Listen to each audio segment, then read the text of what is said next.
Thank you all and welcome to Resources Board this evening, Monday 28th of March.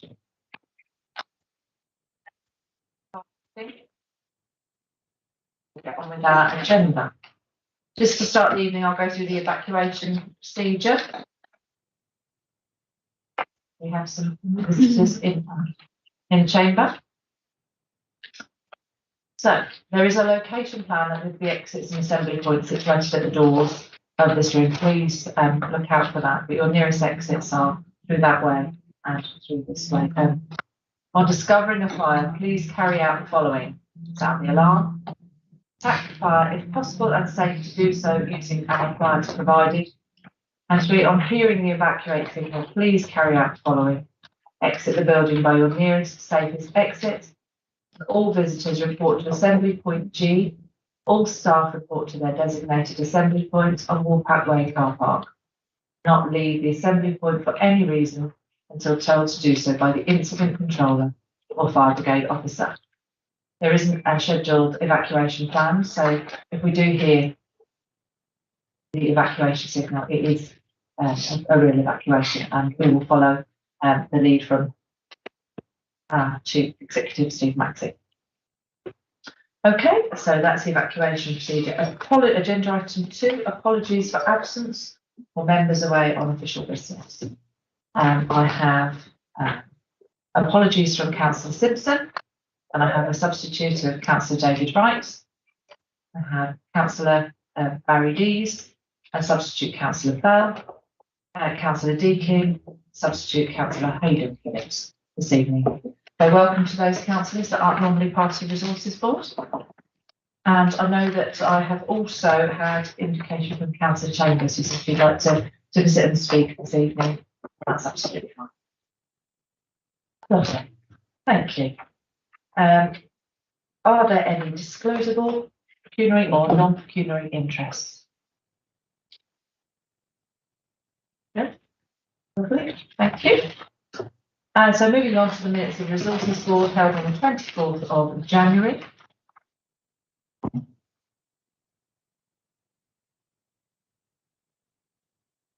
Approved and correct record and signed by Thank you, Councillor Mawson. Do I have a second? Councillor Tony Clues. I was sewing those.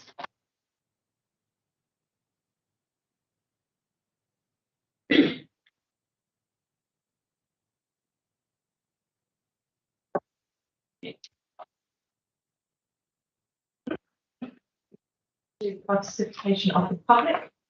We've got some time dedicated to questions that have been put to elected members. And I'll have some questions in front of me here.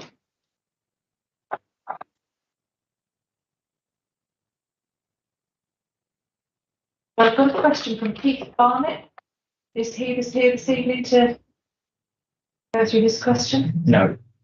Okay, thank you. I'll read the question and then we'll move on to Mike Pitts. Is he available, please?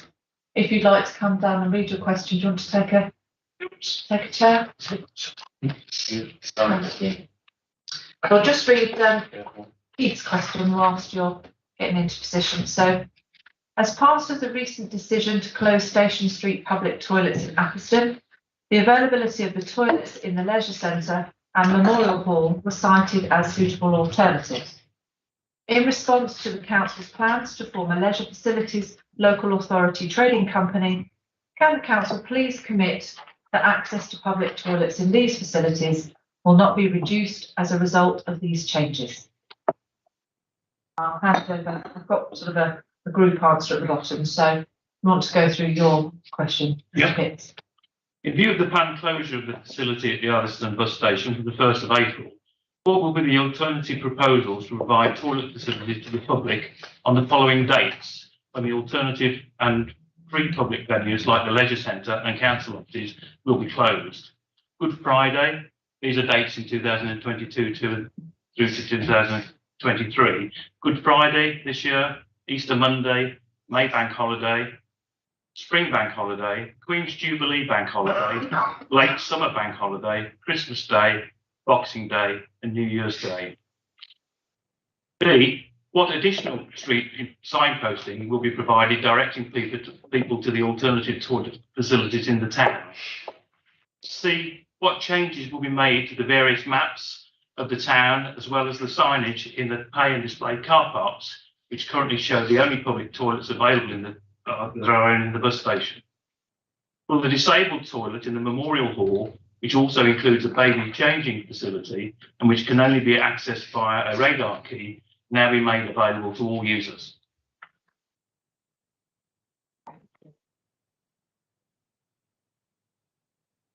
So as we're all aware, that the council's taken the difficult decision to close the public conveniences in Station Street, Atherstone, due to the costs of continuing to operate and maintain them when the pressures on the council's budget remains very high.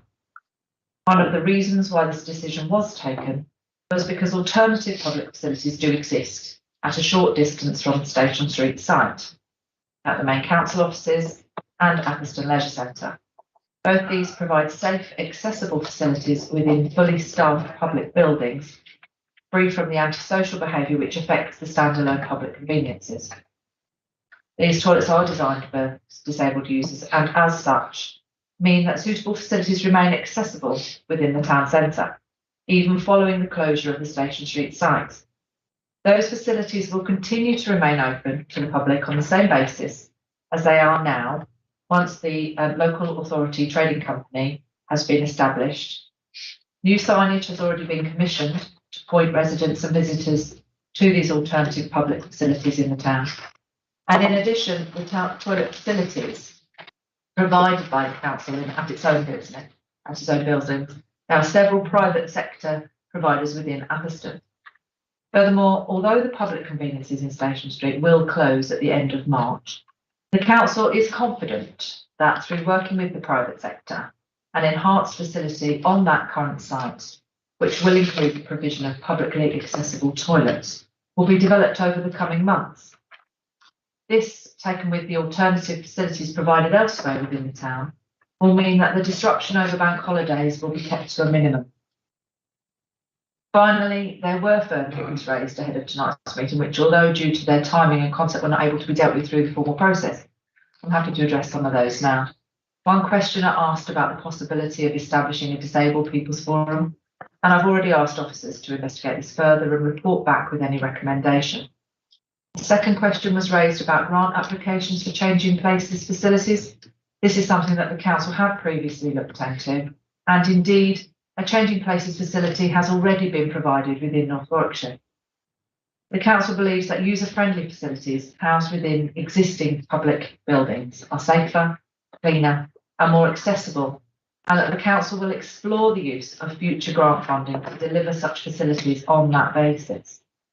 Finally, a petition on the decision to close the public convenience in Station Street has recently been received by us here at the council and will be dealt with in line with the council's established processes.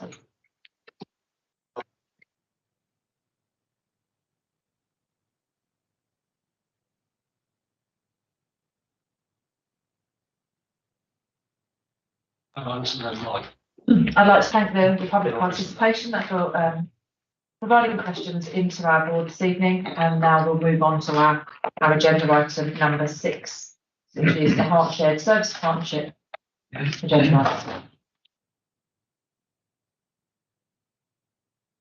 item. This evening we have a report in front of us regarding the Hart Partnership. It's been established for several years now and has suffered a little bit during the COVID pandemic. And one of the recommendations to this board this evening is that, the proposal is that the 2022 year acts as a transitional year to allow those authorities that are working together to refresh those aspects of the partnership. I think it's probably fair to say that the board is in a fairly good position now, and but needs to establish those services in line with the changes to the social care white paper, but also so that we can support hospital discharge and make sure that people are being able to leave hospital with the adaptations to their properties that they require in a timely manner. So, are there any questions on that paper? Councillor Bell. Thank you, Chairman. Yeah, I really welcome this ambition to work closer together and improve the performance of the heart system. It is, as you said, Chairman, instrumental really in helping people get out of hospital in a timely manner by making various adaptations as necessary to their houses.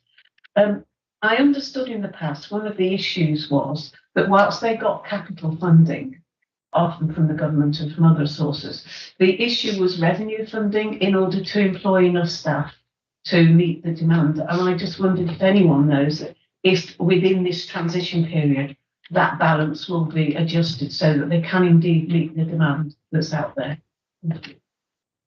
Thank you, Councillor. That's a really useful question, actually. I might refer us to our officer, Angela Coates, to see if there's been any discussion amongst the partners about that revenue funding.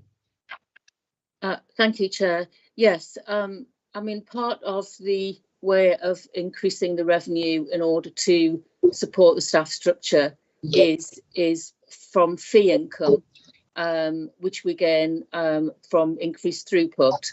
And so that's already been changing post-COVID. So we're already doing better on fee income. But we are, as a board, looking to see whether we can adopt another way of supporting the revenue funding by top slicing some of the capital budget, which is something that other councils do. So we're exploring that at the moment. Thank you. Okay, Councillor Clues. Thank you, Chair. I was quite happy to read all the work that has been done on this and the work that's going to continue with this, as I worked with Angela and her family, where a young boy had a tragic accident, and through that he was paralysed from the waist down, and his life and his family's life changed completely. He was in an house that he wasn't able to come out, and he was in hospital for over 12 months. And I think it's probably longer than that because COVID was on at the time. So his mum stopped with him, so the rest of the family was home. And through Angela and her team, adapted an house still in the area where he lives, where his grandparents live. And that boy is now back at home with his mum, his brothers, and his family, and is leading the best life that he possibly could. But without this and without Angela's team, I don't know where that family would have ended up. Thank you, Chair. Thank you for that example, Councillor Clues. I think one of the things for me is obviously through this transitional year, what would be really good to see is some of those milestones for those improvements, what milestone KPIs we'll see, and maybe we could ask Angela Coates to come back to the board and just sort of let us know on a regular basis how that's progressing. Councillor Jervix. Again, I'd like to support this. You know, it is something that is working well. Over the years that I've been a councillor, this council has actually got a very good track record of helping families with this work that needs to be done in various ways. We've gone through a lot of different incarnations with this, and in a lot of the time we've actually led other authorities and been very innovative. It's really good to see that we are approaching this in a joined up manner with other councils.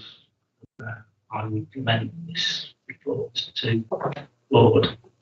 That sounded like a recommendation there, Councillor Denny. It is. So I have a recommendation. Are there any more questions or points to be made on this one? No? So I have a recommendation, I have a proposal. Do I have a second? Councillor Clues. So all in favour of the recommendations? Okay, that's carried. Okay, moving on to agenda item 7, which is the vexatious complaints policy. Fortunately, I think just as a bit of an introduction to this report, we don't have a huge number of vexatious complaints, and it isn't something we suffer enormously from. But as best practice through the Housing Ombudsman, it's advised that we have a policy, and that's what this report sets out to achieve. Councillor Jervix.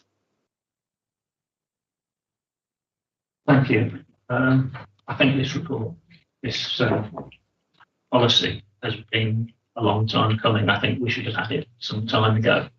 I think it's a good piece of work, but it very clearly states that it is for our housing department.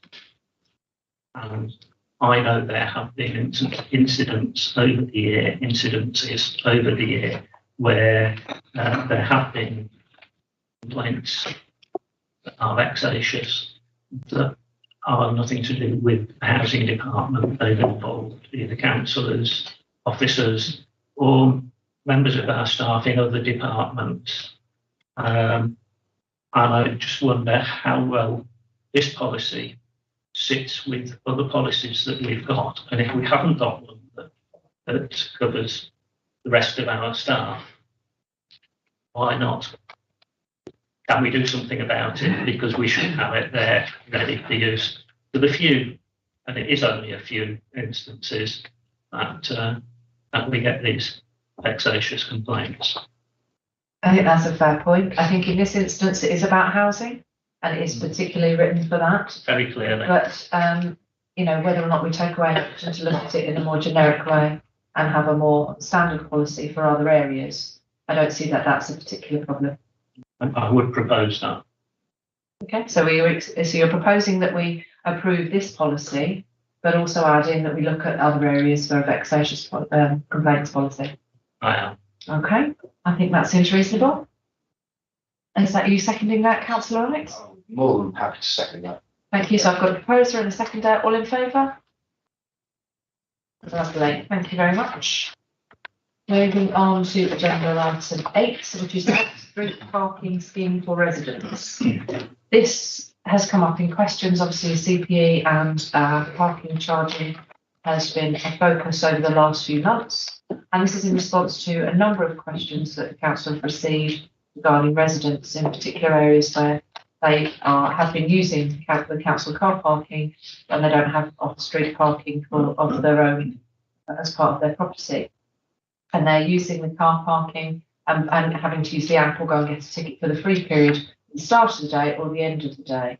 So essentially what this report is and this recommendation is though that essentially they can register with us and they don't have to then go and get a ticket for that free bit in the morning. But if they have an address and a registered car to that address in that proximity to that car park. Are there any questions on that? Councillor Jervix.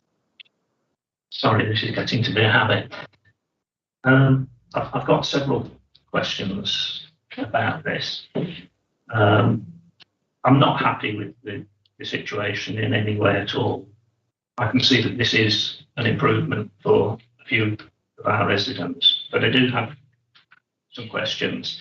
First one is you're suggesting that residents could have this dispensation from Monday to Friday. What about Saturday?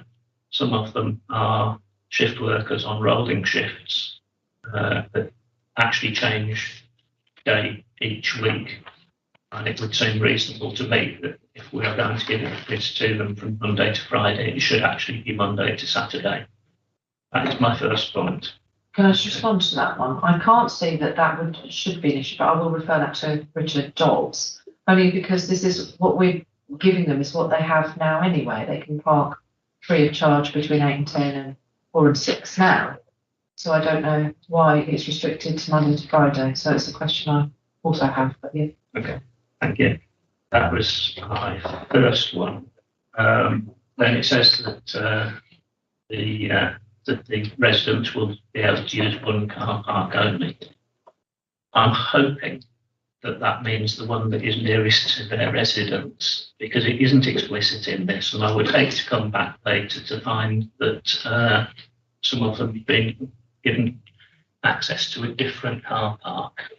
But it is changed, or that it is changed in the future, and I think if we're not careful, that could be left open, and I don't want it to be. Next point. Then, we have residents that live above shops where these are their nearest car parks. what facilities are we having for them, because they are in the same position. And then we have the district nurse team, which is based behind the library. They are in the ridiculous situation that they can come and they can visit the centre, pick up their work for the morning, they go off to work, and then they can't come back for their lunch without going to another car park. They can't come back if they need to pick up further information or resources for later visits during the day without paying. I don't think that that is reasonable for a group of people who are helping the most vulnerable members of our society. And then finally, I think it was Friday, I happened to be passing one of the council car parks, and there were some of our council workers trying to work out how to make the machine work, and they couldn't, because they'd come into the car park with a council vehicle. They tried to get a free ticket, and because they are working, they don't carry credit cards with them, and they couldn't get a free ticket. If we can allow this dispensation for residents, it would seem reasonable that we include our own vehicles in that for our workers when they have to come into the offices. Okay. So I think there are, these are just some of the points that point up just how ill thought out this has been. I think we need to really look carefully at the whole system. I realise it's happening, but we need to make it work much better for our residents. Yes, there are teething issues with significant change to parking within the borough. In the main, availability to park and churn is being supported and being suggested to me across the different towns. It's actually been quite successful because there's churn of customers and people can park. In terms of some of the issues for residents in certain areas, I've had the same query around Church Hill in Coleshill as I have in English Terrace. So there are some issues to work out. In terms of that one car park only, yes, I believe that's the case. But I'll refer to Richard Dobbs so he can comment on those if that's okay. It's all in the reading of it, and I think we need to just make that clear. Yes. Richard, do you want to comment on that? Yeah, no problem, Chair. Thank you. So I'll take them in the order they were asked. I think the first one was what about Saturday? Could Saturday be included?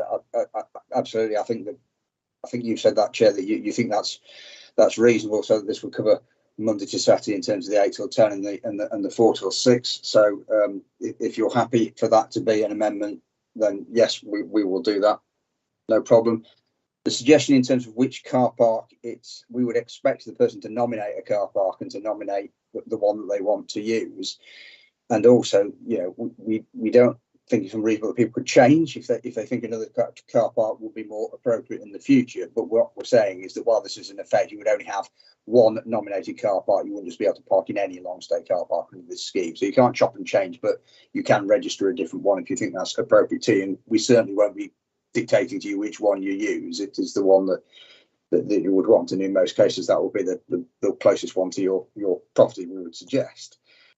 In terms of who it covers, this is intended to cover anybody whose only real choice to park is in one of our off-street car parks. So you mentioned Church Hill and Coleshill, that's mentioned in the report, as are other locations, and both Sheepy Road in Atherstone and Cattle Market are mentioned, and we think that will capture the people who live in flats above shops and who have no choice but to park in off-street car parks. So it is intended to cover everybody whose only real choice of parking is in our off-street car park. So we'll be offering it to anybody in that situation. So we hopefully that Councillor Derby's point is covered on that. We have been in conversation with people who run the NHS clinic about access to the car parks there. clearly, we need to put the same rules in place for everybody, but we need also to be able to make this work for people who are working. So those discussions with the NHS clinic continue, and we are working on that.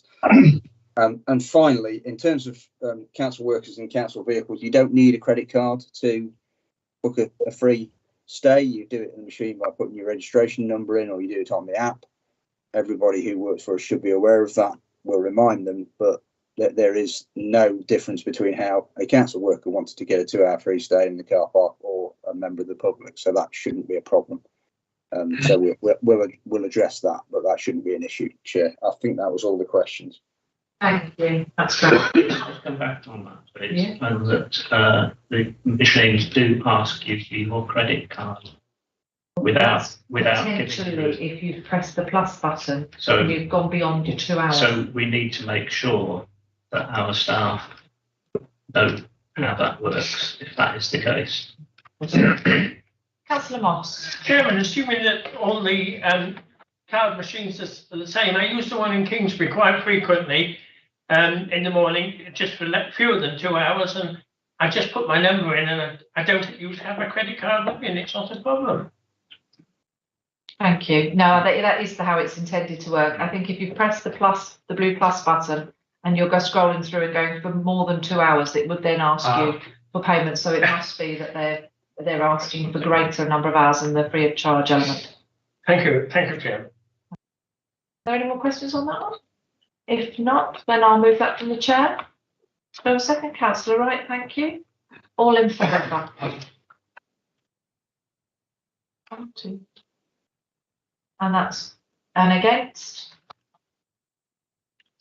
Any abstentions? That's carried. Moving on to agenda item 10, which is the Housing Maintenance Service and Asset Management Plan. Oh, I've gone past 9, haven't I? Look at that. Okay, agenda item 9, apologies. This is the closure of Cawley Churchyard. It's obviously the churchyard is now full, and the council have been asked to take on their statutory obligations in respect of maintenance of the churchyard. Councillor Wright. No, thank you, Chair. It's my ward. I'm assuming though, before we just take it over, we take it over in a reasonable state of repair. Can anybody? Simon's looking at me very good. Well, I hope so, actually. Does someone go out and check what we're taking over and sort of say, yes, we're taking it over in the state, or there's a wall that's damaged or a fence that needs repairing? At what point do we say, yes, we take on responsibility of the maintenance? Sorry, Chair, the look on my face through you was a desperate search for Richard Dobbs. But as Councillor has just pointed out to me, in point 3.3, it says that the onus is on the church to ensure that the churchyard is in decent order and its walls and fences are in good repair before the responsibility passes to local authority. All we want to really is them to check that actually someone's going to go out and agree that. Through you, Chair, one of my officers, if they haven't already, will be going out to inspect the churchyard to make sure that it's in any issues identified that need to be addressed before we take it over will be. But yeah, that's in hand. Lovely, thank you. Chair, is it possible to raise the volume a bit? Okay. Can we raise the volume from those that are joining via Teams? There you go. There's a technical one for you whilst we deal with this bit. Okay. In the meantime, I'll shout, Councillor, if that helps. Thank you very much. So, if I haven't any more questions from that, I'll move that from the chair. Second. A second of Councillor Wright. Thank you. All in favour? Bottom right. Speaker plus, look there. Thank you. I think that's carried. Moving on to agenda item 10. I'll stay look at the technical. So this is the Housing Maintenance Service and Asset Management Plan.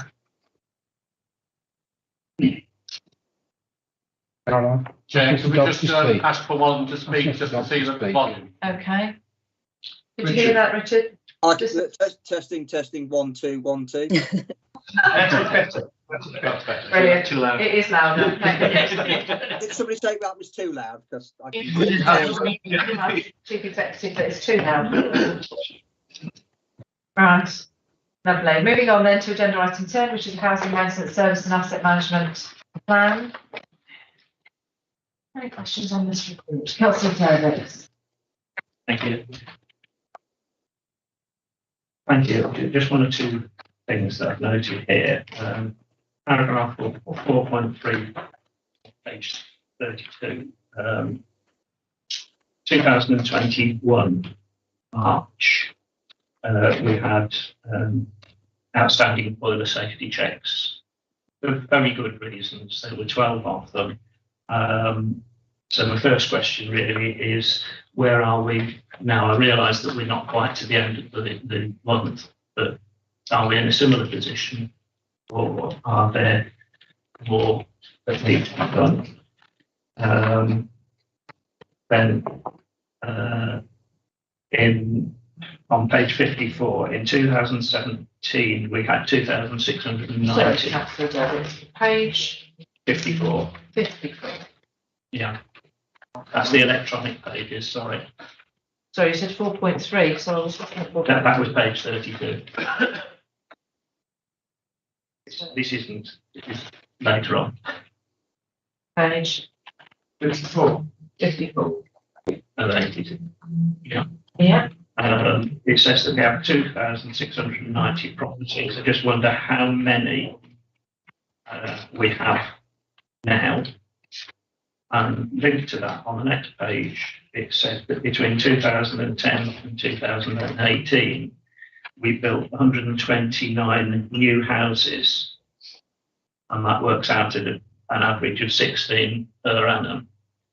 During the time of the present plan, which we are about to review, I wonder how many homes we have built. And then we can work out what the average per annum is during that time. I realise that during the course of this, we have seen COVID, and there have been an awful lot of reasons for difficulties, but it would be useful, I think, to know how we are progressing. Okay, well, I'll ask Angela Coates that. She may not have that information available to hand. So it might be that she would have to email around the board after the meeting. I realise that, but I have every confidence. Usually, these figures are at her fingertips. Or in her head. So on gas servicing, yes, we expect to be similar or better than last year. We have still had some sort of periods of lockdown, so people have been a little bit reluctant, but we've caught up. So gas servicing should be similar or better at the end of this month, end of this week. With regard to the stock, we've now got 2,618 properties at the end of March 21, and we sell about 15 a year. So we'll have an update of that at the end of March, and I think it might be in the report somewhere. But we did continue with the development at Wharton during lockdown, and last year we did get an additional 20 properties from that scheme. And then you'll just be aware, just obviously to show off a little bit, we have got the regeneration schemes in Atherstone that are nearly completed. So we have carried on. Thank you very much. Are there any other questions in relation to this report? If not, then I'll move that from the chair. Thank you, Councillor Wright. All in favour? That's unanimous, thank you. Moving on to agenda item 11, which is the Leisure Facilities Local Authority Trading Company. So the recommendation to us tonight to this board is that we approve the use of new initiatives reserve to the maximum sum of 60k, through which we will engage external advisory support to assist us in our establishment of a wholly owned, council-owned leisure facilities local authority trading company. Okay. Do I have any questions on or any points on this item? Councillor Chambers. Yes, thank you, Chair, for permission to speak to this as the shadow spokesperson for CNE Board. Clearly, the discussion about whether or not this was the appropriate way forward for our leisure services took place at the Community and Environment Board. We, on this side of the chamber, asked for an option appraisal, particularly in relation to the overall costs of setup versus the risks and some comparison of in-house continued provision of our leisure services, the changing market that we've seen since COVID, against other forms in which this arm's length organisation might be contracted and commissioned to take this forward. So we are now, the die is cast because the vote was clearly to establish a wholly owned local authority trading company. And so the only issue I think tonight, which is a carryover from some of the discussion from the previous meeting, is about the overall governance of this process and the way in which there is going to be leadership, oversight and management of the setting up of this local authority trading company. The paper that you have today sets out some of the risks and some of the issues in terms of the need to monitor and hold this process to account. But it's not clear to me, both from this paper in terms of the overall setup costs, which we don't have a total for as yet, nor indeed where the focus for leadership and governance as members is going to be in relation to this process. As I made the point in the previous meeting, this is an enormous change. It needs a change management approach. It needs clarity in terms of project management. And in my view, and I think in the views of my colleagues here on this side, it needs clear governance arrangements and steerage for taking this forward, so that time in board meetings to scrutinise and look at what is being proposed at each stage as it moves through the next 12 months. So my question today really to the Resources Board, because we understood that this is possibly going to be the Resources Board that does do some of the oversight. How do you expect to oversee and manage this process? And in particular, how members and the CNE Board, or indeed the public, are going to engage with the process during this period. Clearly, we do value our leisure services, and we know that they are of a very high standard. We've had exceptional leadership over the last 12 months in terms of innovation and change and freedom to actually introduce new ways of doing things. And as yet, the only purpose, as far as we can see in doing this, is to save money through business tax, business rates relief, and the benefits are still rather opaque. So this process is risky and it needs really strong governance if it's going to come through and not set leisure services on a track of instability, staff leaving because they're being tupied, and really not really realising what will be a viable function in the future. Councillor Mawson, can you speak? In light of that, I'd like to propose an amendment to what's on the papers tonight. And this is a recommendation to the Executive Board. A, to clarify the government arrangements to oversee the leadership and management of a transition of our in-house leisure services to a wholly owned local trading company. And B, to consider the establishment of a shadow board in order to ensure an integrated approach to managing this change. Thank you for your amendment. Seconded. That's seconded. Councillor Bell, Councillor, and then Councillor Wright. Sorry, I've got two hands there. Thanks very much. Yeah, I do understand the concern about governance, but I'm quite confident that the governance will be there. the whole point of asking for this money at this stage is to make sure that we get this right. This is a fantastic opportunity, and it shouldn't really be a surprise to anyone here. We've been saying for more than 2 years that we're looking at the way leisure services are being formed. We have been slightly delayed by COVID. In fact, COVID has changed some of the options that we might have looked at here. There are a lot of lessons to learn from people who had a completely separate trading company to do the leisure services. So the advice, the very good advice that we've been getting has been saying to us that this wholly owned trading service is the best option. And we believe that that's the case. In the event of it being set up, the governance is clear. We as members, all members, are shareholders. We set the objectives, we set the direction, we hold it to account. That is our role.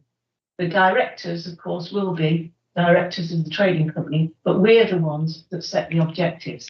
In getting to that point, this is why we need the advice. And sorry, my computer keeps going off, but somewhere in the report, we list the things that we're going to pay for. Sorry, under this, the things that are going to be done.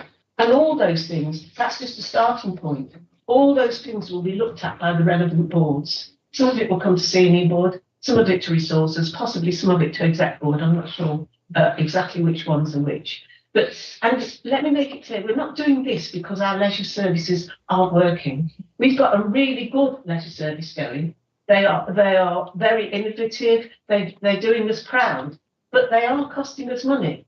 And this is an opportunity to give them more freedom, to give them a quick decision making. And in CNE board, we were challenged. Can we, I can't remember how it was put really, can we catch the tide of public enthusiasm when something comes along? If there's a major event like a cycling event and people want to do things like that, or a gymnastics tournament, people suddenly want to do gymnastics. Can we put on those events when people want to do them? Well, we do what we can, but this company will have much easier opportunity for quick decision making and to be flexible and to respond to the public. I think this is really great. And yes, we will save money, and that shouldn't be dismissed. Yes, we're asking for 60,000 just through the tax and rates things, which I have to admit, I only know through reading the papers. I'm not an expert. We are expecting to save at least £150,000 a year, which means it will pay for itself and more in the first year. And that 150,000 is every year, not just for the first year. This is a real opportunity for leisure services to break even and to show what they can do. And I really think that we really ought to be behind this. We are not saying that it's not good, we're saying it's brilliant, and this is the right time to do it while we've got a buoyant, flexible service. So I would ask for everyone's support, and as for governance, can assure you that we will be the governors once it's set up, and during the process of setting it up, everything will come back to the relevant board. Thank you, Chairman. Councillor Wright. Yes, thank you, Chair. Councillor Bell has more or less said everything I was going to say. I mean, I would reiterate, obviously, that it won't just be Resources Board or C&E Board, it will be Executive Board, and indeed full Council will be scrutinising and governing this process. And, you know, it should be looked upon as an investor save. You know, in a very similar way to the locally known as the SMRF, the sub-regional multi-recycling facility that we've entered as exactly, you know, in a very similar manner. You know, we've entered into that agreement. We have invested money. We are in control of, you know, the governance, but we as a council will save money and in fact receive money.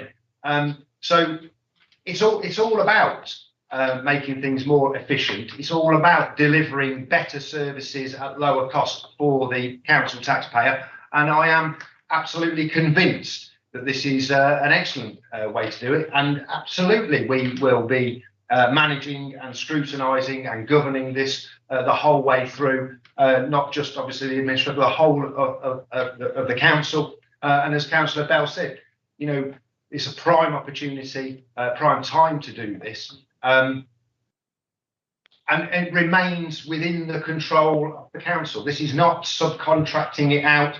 This is not moving it to a third party private sector, as indeed many local authorities have done.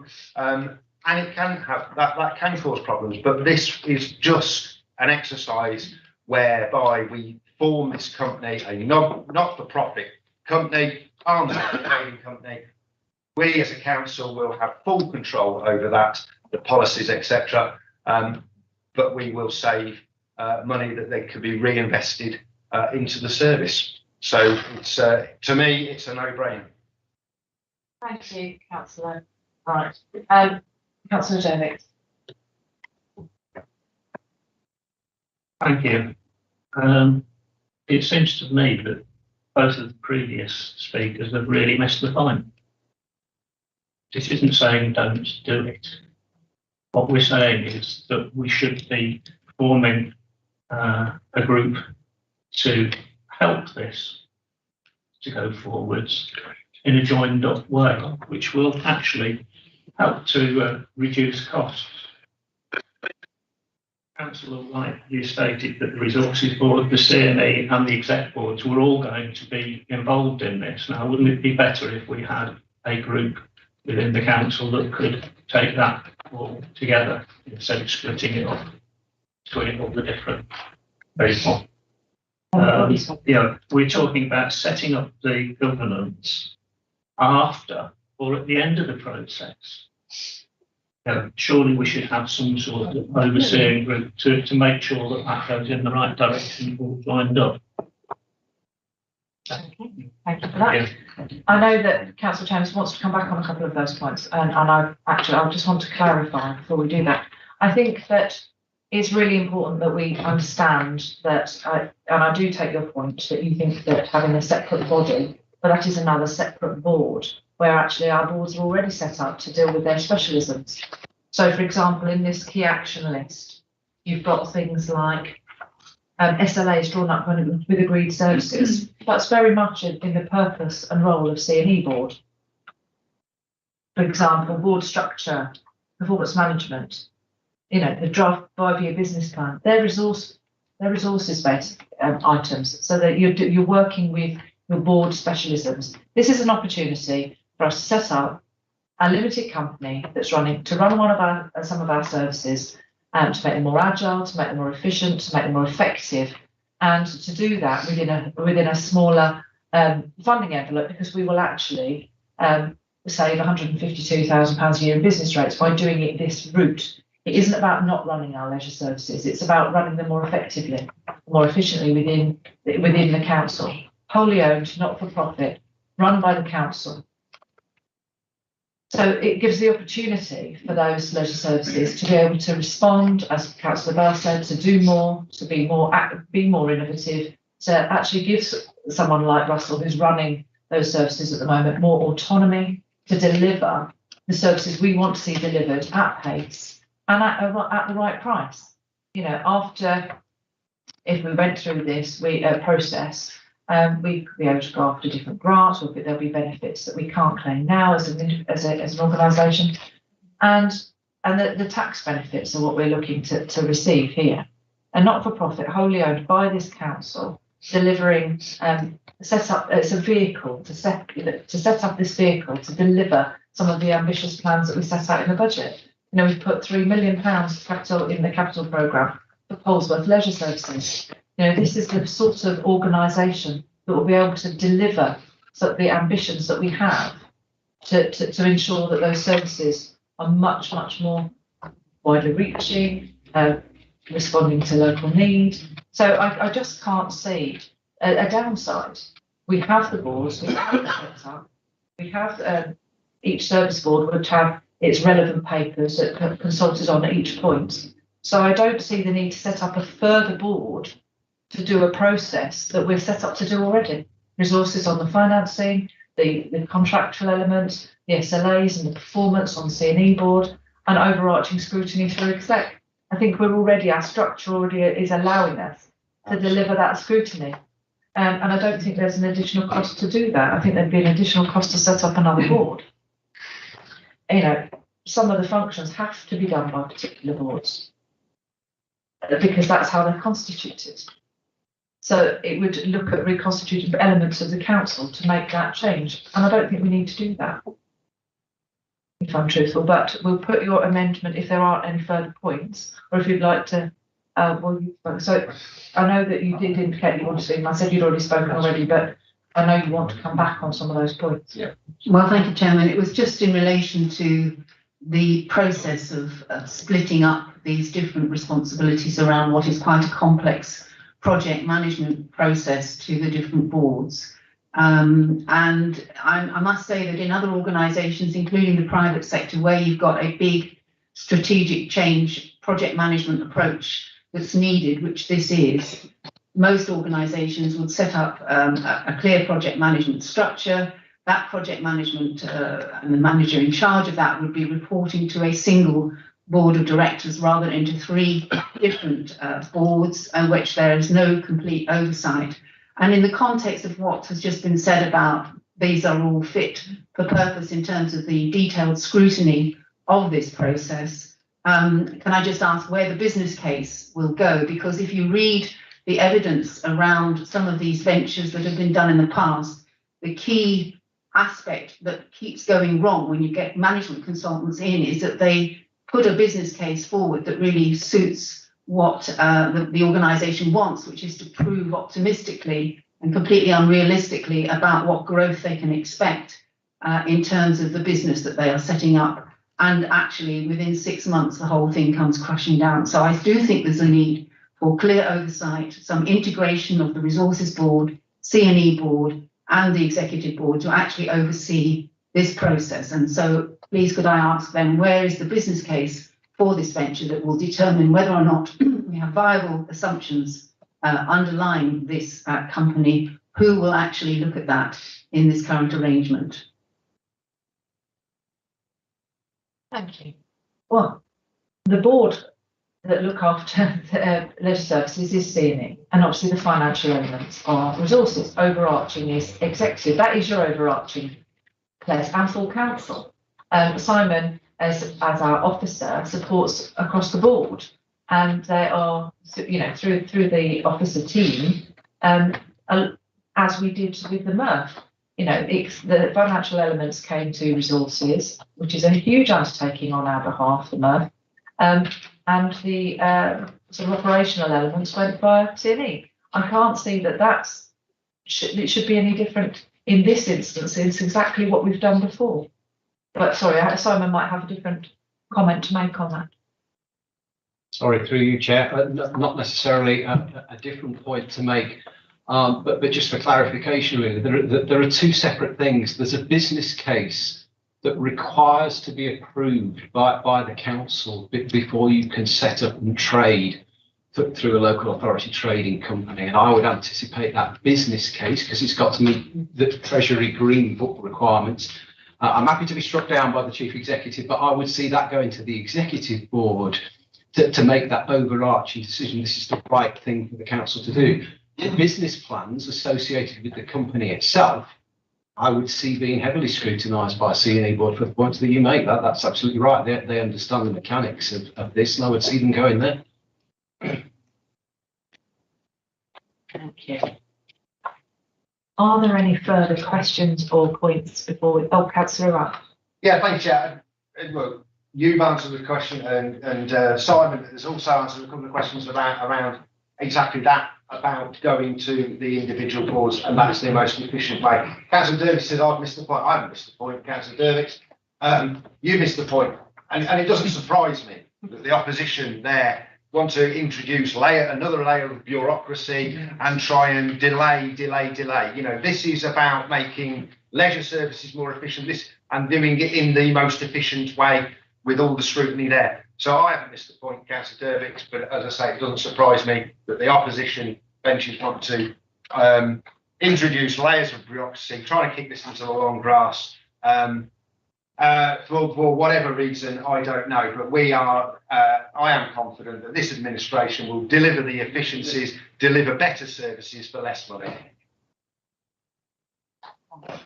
So, coming to the vote on that then, if there aren't any further comments, we need to deal with the amendment first, which I apologise, Councillor Morton. Could you read for me when so this is the amendment. So we'll take a vote on your amendment first. If you could read it at writing speed, that would be good. I got most of it. Sorry, Councillor Morton. Yeah, if you got it right, that's. There you go. You can read it at whatever speed you want.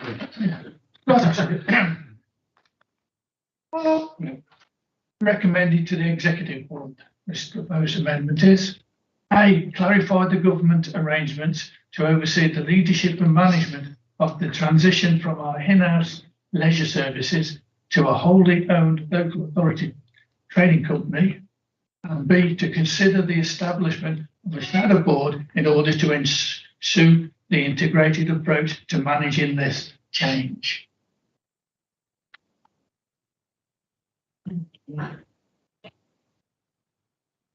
So those in favour of the amendment, please. Okay. So that's 4. And those against the amendment? 7, 8.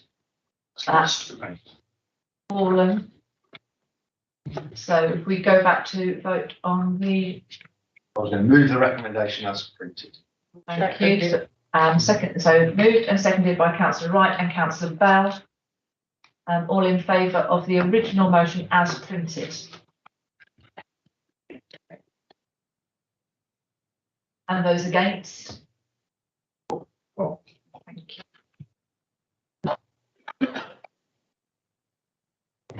Okay, so moving on to agenda item 12, which is the exclusion of the press and public. So, recommendation to the board. Move. Thank you. So that's been moved by Councillor Mawson and seconded by Councillor Tony Clues. Thank you. So, sorry, I was just saying it's been moved and seconded. So all in favour? Thank you. I just need to read this bit out. To consider whether in accordance with section 100A of the Local Government Act 1972, the public and press be excluded from the meeting for the following items of business on the grounds that they involve the likely disclosure of exempt information as defined by Schedule 12A to the Act. Thank you. So